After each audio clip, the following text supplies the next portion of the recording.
바벨론 심판에 대한 말씀을 지금 세 번째로 살피고 있는데요. 순서로는 예레미야 강의 103번째 시간입니다. 자, 먼저 영상으로 송출되는 서론 부분을 살펴보면서 말씀을 한번 상고해 보고자 합니다. 본문은 바벨론 심판에 대한 거듭된 예언으로 멸망의 필연적임을 보여주고 있다. 지금 예레미야 50장은 바벨론 심판에 대한 예언인데 우리가 지금 세 번 나누어서 살피는 중에 세 번째 시간이거든요. 그러니까 앞서도 바벨론 멸망에 대한 바벨론 심판을 당해서 하나님의 준엄한 심판으로 멸망할 것임을 말씀하고 있는데 오늘 본문도 그 내용을 좀 더 구체적으로 거론하고 있어요. 그러니까 거듭된 예언으로 멸망의 필연적 피할 수 없는 하나님의 준엄한 심판이다. 이런 것을 보여주고 있어요.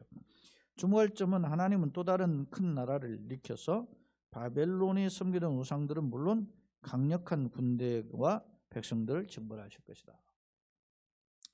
한 나라를 일으킨다. 오늘 성경에는 북쪽의 큰 나라라 이렇게 표현하고 있는데 정확히 이야기하면 약간 동북쪽이죠. 흩어져 있는 동쪽 쪽으로 치우친 바사죠. 메디아와 바사의 연합군의 나라가 쳐들어오게 됨을 알 수 있습니다. 지금의 바벨론이 이라크에 해당한다면 그들을 멸망시킨 나라는 바사, 페르시아죠. 지금의 이란에 해당하는 나라임을 알 수 있습니다. 이런 큰 나라를 통해서 징벌할 것이다. 상징적으로 북쪽에 있는 큰 나라들은 대체적으로 하나님 심판의 도구로 사용하는 큰 나라를 가리킬 때 북방의 세력을 거론했었음을 성경에서 몇 곳에 살펴볼 수 있어요. 자, 그렇다면 화려했던 성읍, 바벨론의 성과 그 화려했던 그 초장들이 무너지고 황폐하게 되는 까닭은 뭐냐 말입니다. 그리고 그를 그 심판의 도구로 사용한 나라는 누구냐? 제가 거론했지만 왜 망했죠? 앞서 우리는 지금 두 번에 걸쳐 살펴볼 때 바벨론의 교만함 속에는 우상 숭배고 그리고 하나님 앞에서 그들이 거들먹거리는 것을 볼 수 있었죠. 대표적으로 바벨론에 망할 때 나라 왕이 우리가 다니엘서를 제가 언급했었는데 다니엘 5장에 근거해 보면 벨사살 왕이었어요. 벨사살 왕은 그의 부친인 나부니더스의 섭종왕이에요. 원칙적으로는 아버지가 왕이고 자기는 거기에 있는 이제 섭종왕인데 아버지가 전쟁을 떠나면서 자기를 이제 왕으로 세워놨는데 그 틈을 타서 메디아와 페르시아의 연합군이 쳐들어와 가지고 바벨론을 묵사발 만들었어요. 근데 그 묵사발 만드는 과정을 지난 주일에도 이사야 성경의 말씀을 살펴보면서 특히 다니엘서의 내용 5장을 제가 인용했었는데 그때 벨사살이 어땠습니까? 1000명의 귀족들과 함께 잔치를 벌이는데 뭐 합니까? 성전 앞서 바벨론 자기 이제 할아버지죠. 있는 바벨론에서 느부갓네살이 그 성전에 있는 것들 다 빼앗아 가져왔는데 그 성전의 그릇들을 가지고 귀족들 1000명 모아놓고 술 파티 하는데 술잔으로 사용했단 말입니다. 그런 교만함 그러고 있을 때 갑자기 손이 나와가지고 벽에서 글씨를 쓰는데 그 글씨의 내용이 메네메네 데겔 우바르신이잖아요. 그때 그 글씨를 볼 때 그 왕을 비롯해서 신하들이 말이지 소위 사시나무들도 떨었잖아요. 그런데 그때 그것을 해석하는 사람이 다니엘이었는데 그 내용에 대한 왕의 나라를 세워보니까 저울에 달아 세워보니까 함량 미달이더라. 그래서 결국 하나님 심판을 당할 것입니다.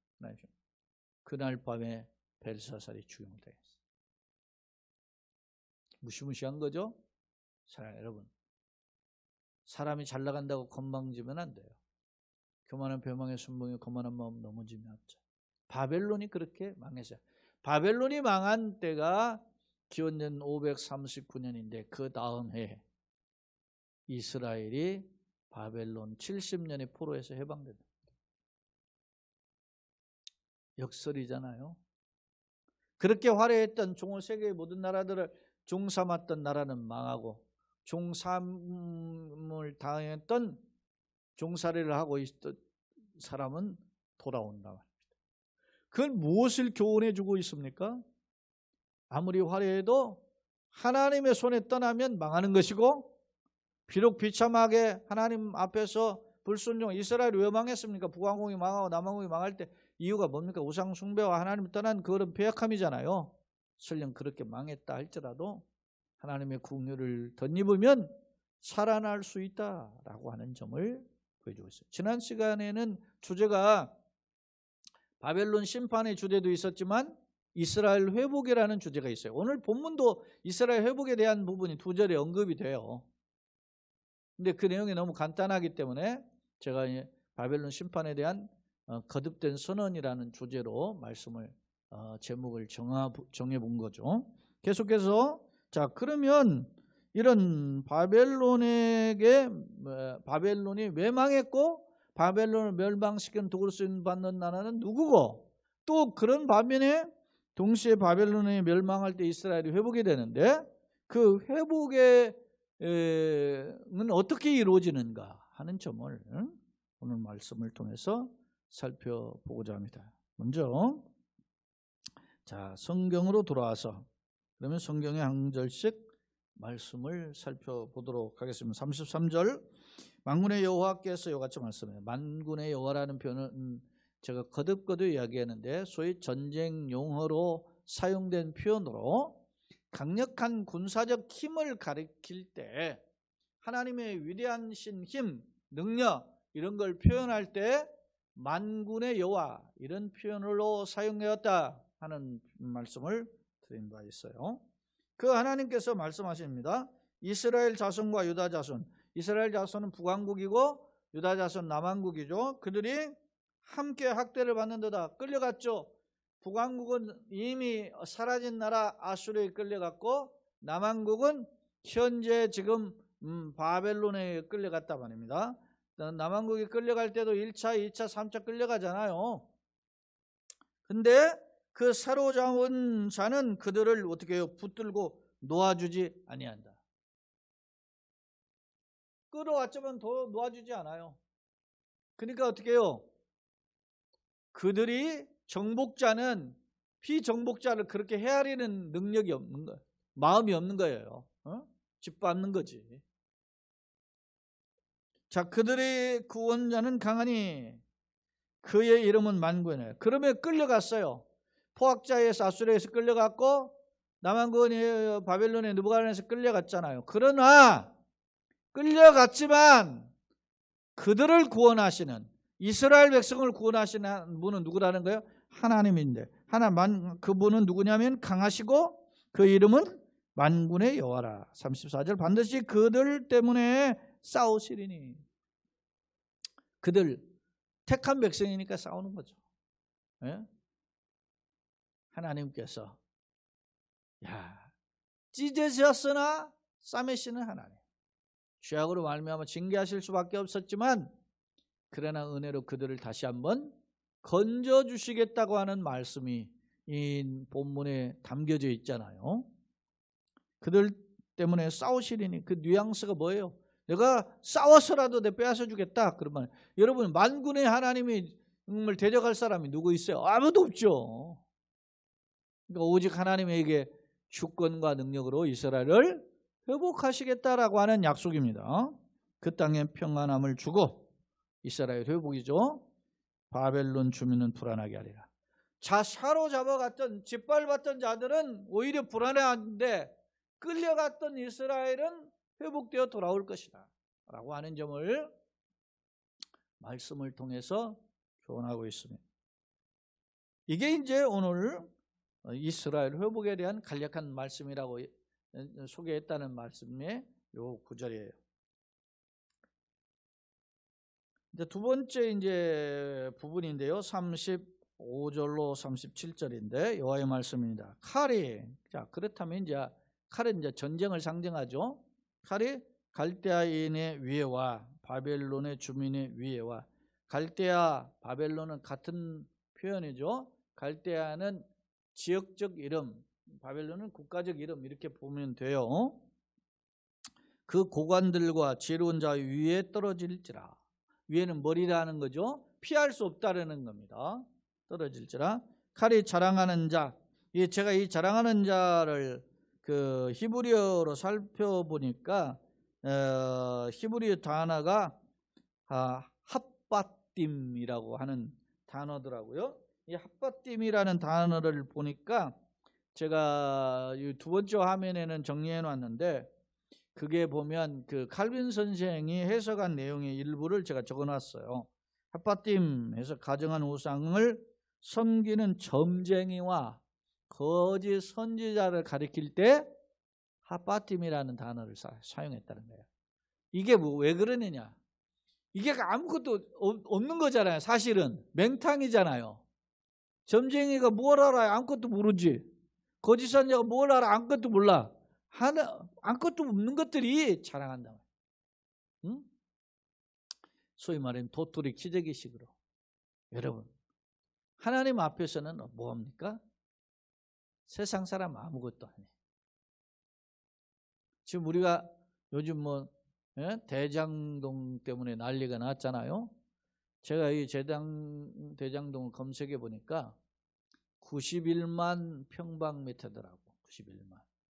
그러니까 우리로 따지면은 약 한 28만 평수로 따지면 굉장히 큰 평수예요. 그리고 가구 수가 5천 몇 가구인가 그러더라고요. 그거를 이렇게 개발을 한 거예요. 성남의 뜰이라고 하는 그런 건소시엄을 해가지고 그렇게 했는데 거기에서 소위 이득이 한 1조가 가까이 났다는 거 아닙니까? 1조를. 그래서 성남시에서 5,500억 가져가고 나머지 4천 몇백억을 이제 그 민간 참여한 공동 참여한 사람들이 가져갔는데 문제는 말이지 지분이 1%에서 7%밖에 안 되는 그 사람들이 거짓 다 가져갔다 하잖아요. 응? 그리고 그 대표 1% 5천만 원 뭐인가 내놓고 간 사람이 577억 가져가고 나머지가 되게 가져갔는데 그게 4천 원 얼마 다 합치면 그렇게 된다 그러잖아요.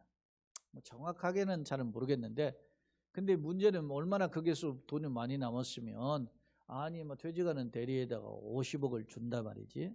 말도 안 되는 이야기 아닙니까? 5억도 많은데 퇴직금으로 7년 근무했는데 5억 준다면 도 많은데 50억을 주고 원천 징수해 해가지고 세금 먼저 떼고 준 돈이 28억이라잖아요. 그러니까 냄새가 푹 풍기다는. 그러니까 그런 걸 정도로 준다면 뭔가 그거한테 구린 게 있을 거 아닙니까? 그걸 파봐야 될 거 아니겠어요? 자, 여러분. 그 사람들이 얼마나 살까요? 제가 이야기하고자 하는 요지는 이겁니다. 그 사람들이 얼마나 살까요? 천년 만년? 오늘 언론에 보도된 내용에 보니까 그 무슨 거기에서 1호에서 7호까지 있는데 그 중에 한 사람이 남모 변호사 같은 경우는 강남에다가 말이지 무슨 300억짜리 땅을 사가지고 그걸 떼부수고 빌딩을 짓는다 이렇게 그러더라고요.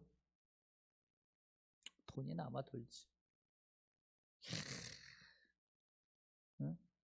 그게 우리 한 번이라도 한번 만져봤으면 그런 생각이 얼마나 들겠습니까?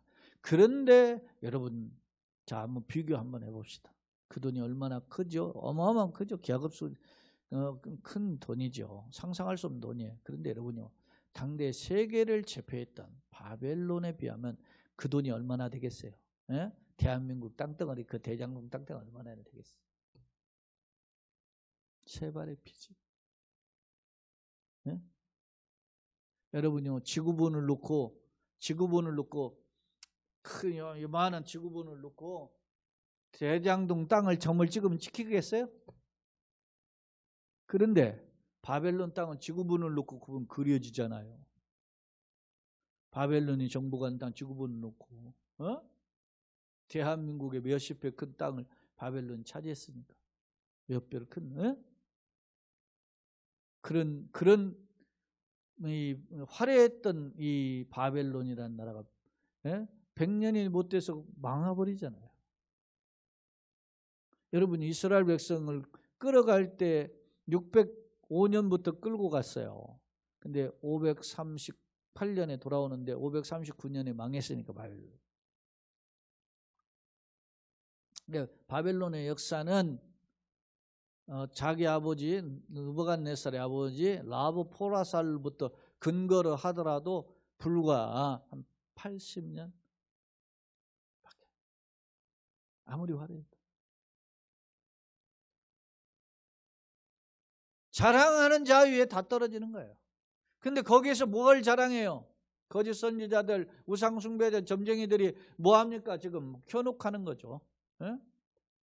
예전에 제가 신학교 때 그 목회초 강도사 이렇게 줄 때 이분이 뭡니까 무당하고 점쟁이 하던 분인데 이분이 자기가 예수를 믿고 변화됐어요. 그래 자기 때 이 간증을 하는데 뭘 하느냐면 소위 막 벼락 맞은 무슨 나무나 해가지고 거기다가 부적을 써가지고 팔으면은 부적 한 장에 600만 원, 1000만 원 이렇게 받았다는 거야.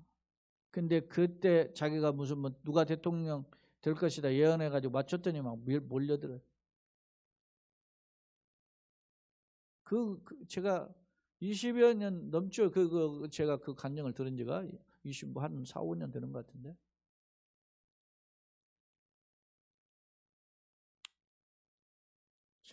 그게 현실입니다. 사라져버려요. 여러분 보세요. 전두환 씨 그렇게 떵떵거리면서 막 성격질 버럭버럭 내던 사람 그 치매 걸려서 그렇게 불쌍해 보이잖아요. 동정을 받을 만한 상황이 됐는데 동정하지 않잖아요. 사람들이. 허무한 인생을 그렇게 살다 가면 됩니까? 자기에게 주어진 목숨, 자기 때문에 슬픔을 당한 사람들한테 회개하고 돌아가야 되는 정신머리가 흐트러져 가지고 안타깝잖아요. 여러분 자랑하는 자유에 떨어지는 거 뭐가?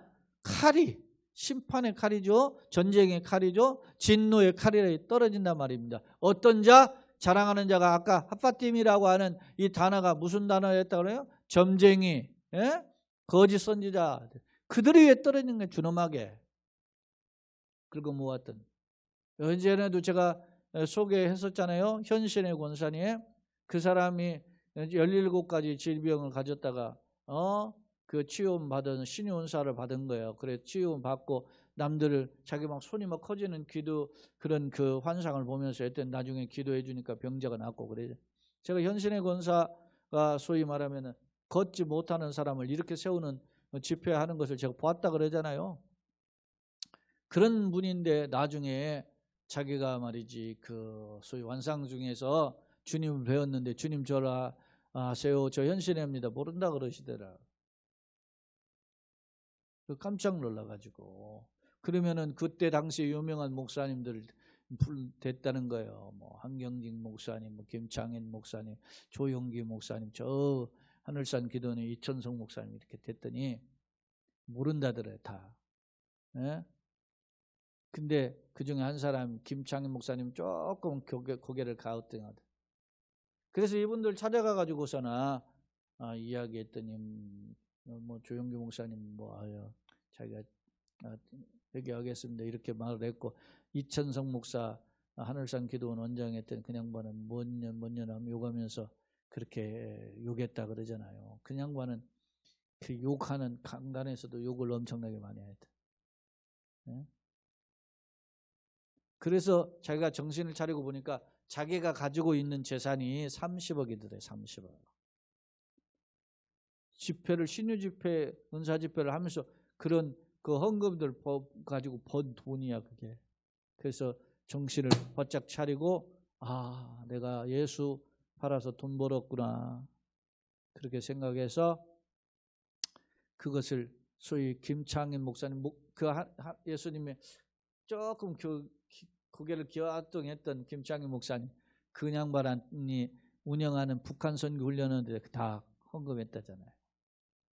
그래서 그래 김창인 목사님 하시는 북한 선교 훈련원이 그때 큰 거예요. 저도 신학교에 와서 한 1년 정도 그곳에 가서 신학교에서 틈을 내가지고 일주일에 한 번 정도씩 가가지고선 북한선교 훈련원에 가서 훈련하고 기도하고 그랬었던 기억이 있죠.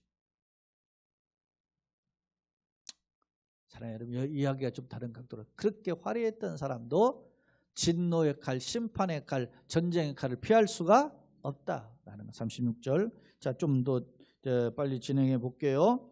자, 칼이 37절. 그들의 말들과 병거들, 전쟁에 가장 힘이 센 어떤 전차 부대죠. 그들 중에 있는 여러 민족 위에 떨어지리니 그들의 여인들 같이 될 것이라. 칼이 보물 위에 떨어지냐.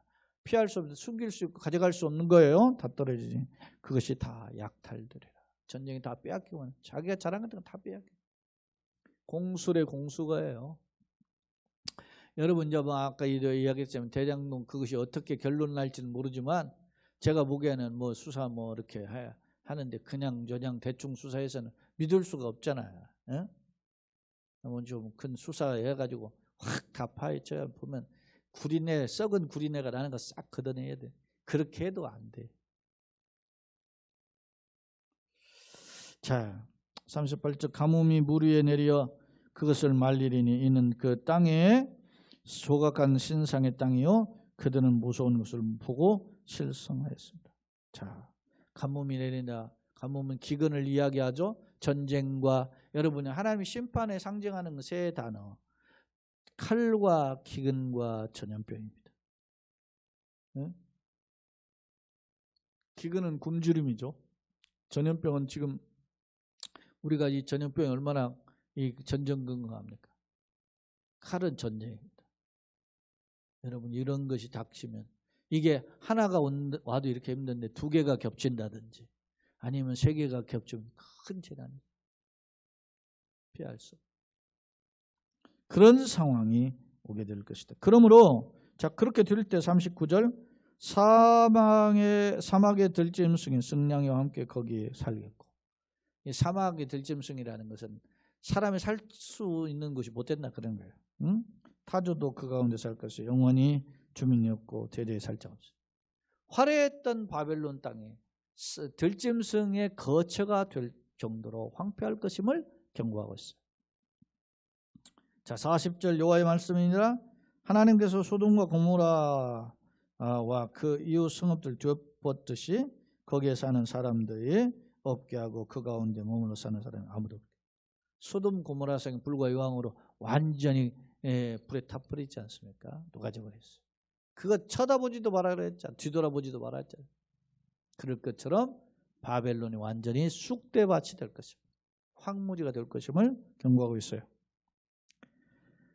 자, 보라 한 민족. 그러면 이렇게 되는 이유가 도구를 누굴 쓰느냐? 한 민족을 일으킨 거야. 그 북쪽에서 온다는데 북쪽은 심판을 상징하는 방향성이죠. 근데 정확히 이야기하면 약간 동쪽에서 동북쪽으로 치우친 소위 페르시아 제국, 메디아와 페르시아의 연합군이 쳐들어왔는데 메디아가 이제 결국은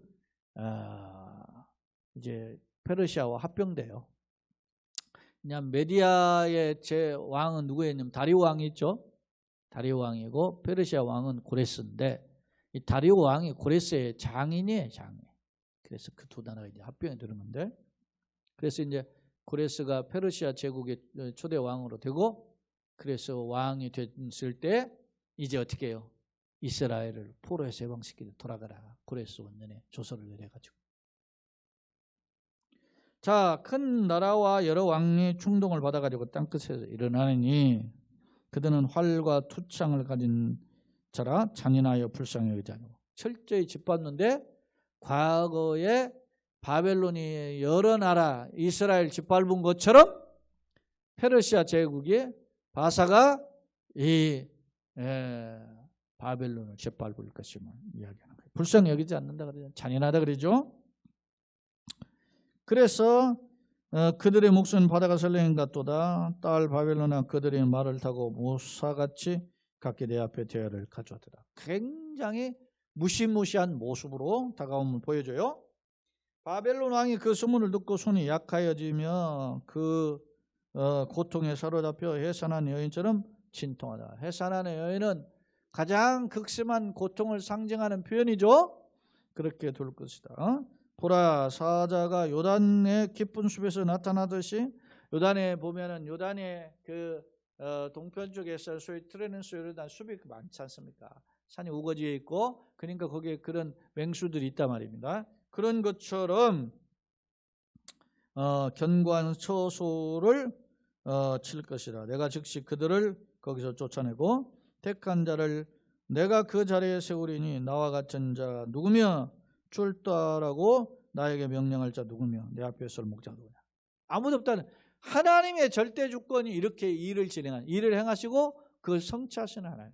단지 바사는 단지 하나님의 도구에 불과하는 거예요. 네? 그러니까 내가 여러분요 기억하셔야 될 게, 여기에 우리가 답이 하나 있어요. 내가 잘 나가잖아요. 유명해지잖아요.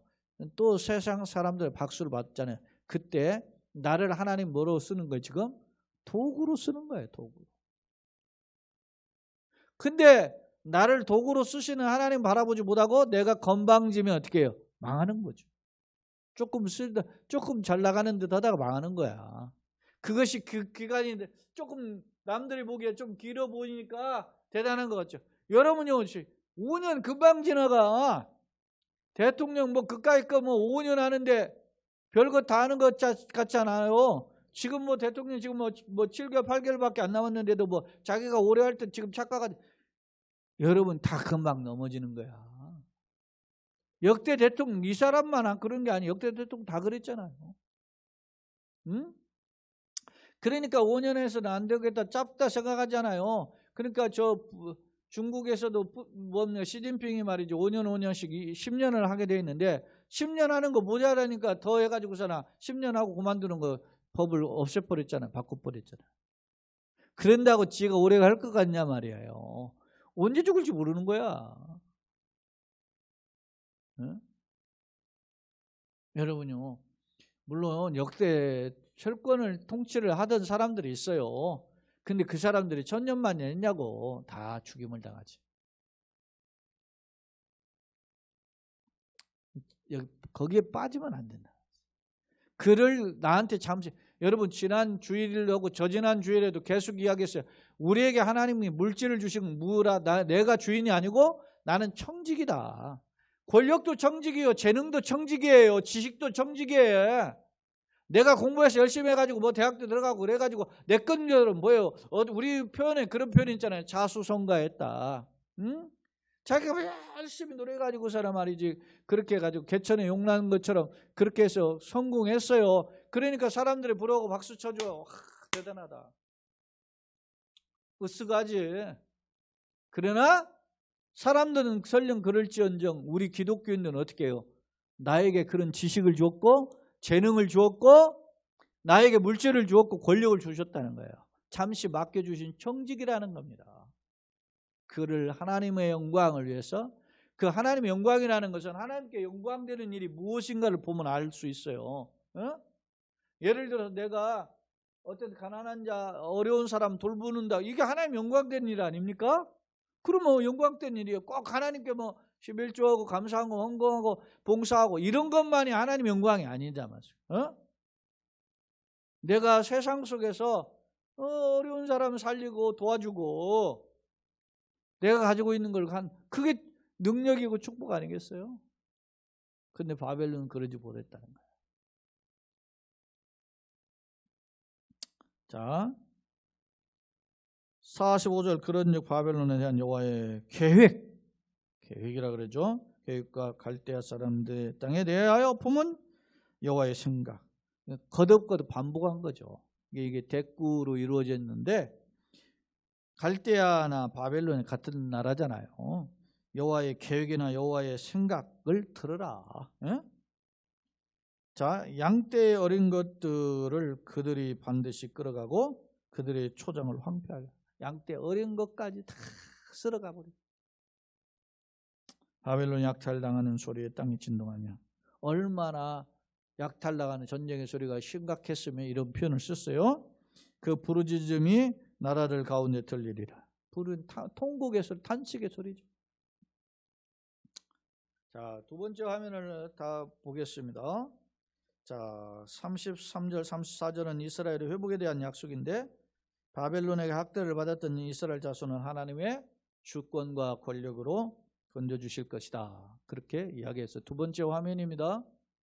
35절로 37절 하나님의 심판의 칼이 바벨론 백성들과 군대 위에 떨어질 것이다. 앞서 자랑하는 자는 칼빈 선생의 글을 제가 인용했죠. 하파팀인데 가정은 우상숭을 섬기는 그런 우상숭배자 또 혹은 점쟁이 거짓 선지자를 가리키는 표현이라 그랬어요. 자, 38절로 40절 소돔 고모라 성이 멸망했죠. 준엄한 심판, 불과 유황의 이거는 마지막 날 심판 날을 상징해 주는 표현이 소돔 고모라 심판이에요. 그런 것처럼 바벨론 역시 하나님 불쌍히 여기지 않고 심판하실 것이다 라고 하는 것입니다. 바벨론에 대한 하나님의 계획은 결국 뭐요? 심판, 멸망, 황폐함이다 라는 것입니다. 세 번째 화면에 이스라엘 회복과 바벨론 멸망을 통한 교훈입니다. 이스라엘 회복, 학대받는 유다를 건져주신다. 긍휼이 풍성하시며 언약이 신실하다. 왜 이스라엘 건져주시냐? 긍휼이 풍성하시다. 언약의 이 조상들 아브라함과 모세, 다윗 이런 조상들에게 하신 약속에 신실하신 하나님입니다. 그죠? 바벨론 멸망, 왜 멸망했어요? 우상 숭배와 교만이죠. 심판의 모습은 자랑하던 우상이 무너지고 화려했던 성읍들이 황폐하고 강력한 군대가 약탈당하게 된다. 심판의 도구는 뭐죠? 북쪽에서 일으킨 나라, 정확히 동북쪽에 있는 동방인 페르시아죠. 그걸 통해서 나라가 망하게 돼요. 심판은 누가 하셔요? 도구로는 그들을 쓰임을 받지만 사실은 심판의 주체는 하나님이시다라는 외형적으로는 페르시아 제국이지만 하나님의 생사화복의 주인을 보여줘요. 교훈입니다. 하나님 진노 중에도 긍휼을 잊지 아니하시는 은혜가 풍성하신 분인데요. 그러나 이런 하나님의 은혜를 잊어버리고 내가 이렇게 선 것을 주신 선물임을 깨닫지 못하고 건방 떨면 교만하면 준엄하게 하나님이 징벌하신다. 왜? 공의의 하나님이시기 때문에. 종도 득도 공시문대 공납 80문대 반나죠. 무엇을 심든지 거두게 되기 때문에 그렇습니다. 결론입니다. 하나님께서는 바벨론의 학대로부터 이스라엘 백성을 건져주실 것을 약속하셨어요. 그러나 반대로 바벨론은 하나님의 심판을 피할 수 없어요. 왜? 그들이 우상을 숭배하고 자랑하며 교만했기 때문에. 그래서 그들이 자랑했던 성읍들이 어떻게 해요? 다 황폐하게 될 것이다. 물론 바벨론 심판의 도구로 다른 나라가 쓰였는데 그게 페르시아 제국이었어요. 그렇다면 이는 무엇을 교훈하는가? 어느 나라와 백성이든지 하나님의 주권과 심판을 피할 수 없다는, 건방 떨지 말아란 말이에요. 심지어 택한 백성도 끌려갔잖아요. 하나님 버리고 우상 숭배하고 죄악에 빠지니까. 그런데 바벨론 페르시아 이거 말할 거 없지. 자, 하지만 그런 진노 중에도 하나님 긍휼을 잊지 않아요. 이스라엘 끌려갔던 포로를 갔던 백성 때가 차니까 돌아오게 하시잖아요. 진노 중에도 긍휼을 잊지 않으시는 하나님의 회복 은혜를 보여줘요. 자, 이는 죄에 대한 징계보다 그들을 향한 긍휼이 더욱 크신 하나님, 사랑의 하나님을 보여주죠. 나는 그런 하나님을 지금 바라보고 믿고 의지하고 있습니까? 뭘 의지합니까? 뭘 바라보고 뭘 쫓아가고 있습니까? 일시적인 세상 재미, 쾌락, 영화를 쫓아가는 이 시대에 그런 것들을 내려놓고 영원한 영광의 은혜로 우리를 채우시는 예수님 바라보고 그 예수님과 함께 걸어가며 승리하는 걸음 되기를 예수님의 이름으로 축원합니다.